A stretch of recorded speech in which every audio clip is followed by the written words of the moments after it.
اور عرض کیا کہ روحانی طاقتیں غالب رہیں گی ان 3 اعمال کے ذریعے سے۔ ایک تو ہم دعاؤں کا اہتمام ابھی سے کریں، اور دوسرا جو اللہ تبارک تعالیٰ کے حقوق ہمارے ذمے میں ہیں اور جو ہم نے آج تک ادا نہیں کیے ان کو ہم ادا کر لیں، اور تیسرا جو بندوں کے حق ہم نے ادا کرنے ہیں اور جنہیں ہمیں ادا کرنا چاہیے تھا ان کو ہم ادا کرنے کی کوشش کریں۔ اپنے دوست و احباب میں بھی اس بات کو چلائیں۔ جتنا آدمی بات کو بار بار بولتا ہے، بار بار آدمی کہتا ہے، تو اللہ تبارک تعالیٰ عمل کی توفیق عطا فرماتے ہیں، اور انسان کے دل کے اندر یہ بات آتی ہے، اپنے دل میں چوٹ لگتی ہے کہ میں دوسروں کو جب کہہ رہا ہوں تو مجھے بھی عمل کرنے کی ضرورت ہے، مجھے بھی عمل کرنا چاہیے۔ اور در حقیقت رمضان المبارک کا وہ عظیم و شان مہینہ ہے کہ جو شخص اس مبارک مہینے کے اندر جو عمل شروع کر لیتا ہے، اللہ تبارک تعالیٰ اس کو پورے سال میں اس مبارک عمل کی توفیق عطا فرماتے ہیں۔ تو انسان کی زندگی میں ایک انقلاب آئے اور ایک تبدیلی آئے، اور عمل کے قبول ہونے کی یہ نشانی ہے۔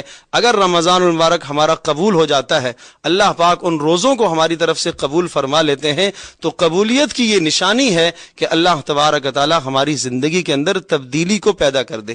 جو پہلے سے گناہ انسان کر رہا تھا وہ گناہ چھوٹ جائیں اور اب نیکی کی طرف آ گیا، جو پہلے سے انسان نیکی کر رہا تھا اب نیکی میں اضافہ ہو جائے، کسی نہ کسی درجے کے اندر اسے آگے بڑھنا چاہیے، آگے بڑھنا چاہیے۔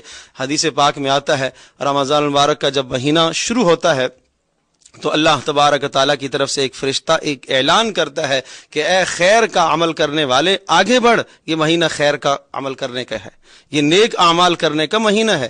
اور اعلان کرتا ہے یا باغی الشر، اے گناہ کے کرنے والے پیچھے ہٹ جا، یہ مہینہ گناہ کے کرنے کا نہیں ہے۔ اللہ پاک کی طرف سے بھی روزانہ منادی، روزانہ آوازیں لگتی ہیں کہ کوئی ہے گناہوں کی بخشش مانگنے والا، کوئی ہے توبہ کرنے والا، کوئی ہے اپنے گناہوں پر نادم اور شرمندہ ہونے والا۔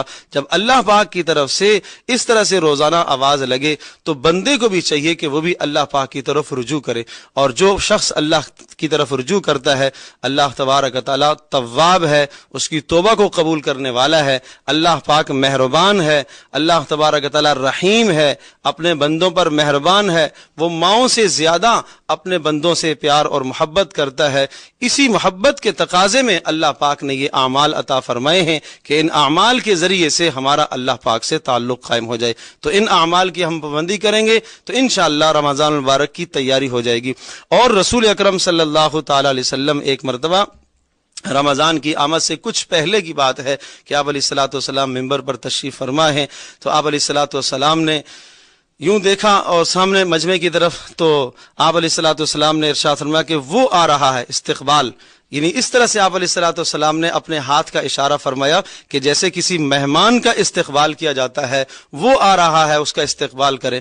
تو حضرت عمر رضی اللہ تعالیٰ عنہ نے پلٹ کر دیکھا، فرمایا اللہ کے رسول کون آ رہا ہے؟ تو آپ علیہ الصلوۃ والسلام نے فرمایا رمضان آ رہا ہے، اس کا استقبال کرے۔ تو آن حضرت صلی اللہ تعالی وسلم نے اس طرح سے رمضان المبارک کے مہینے کی طرف رغبت دلائی ہے اور اس کی تیاری کی طرف صحابہ کو متوجہ فرمایا۔ اللہ تبارک و تعالی ہم سب کے لیے عمل کرنا آسان فرمائے۔ وآخر دعوانا الحمدللہ۔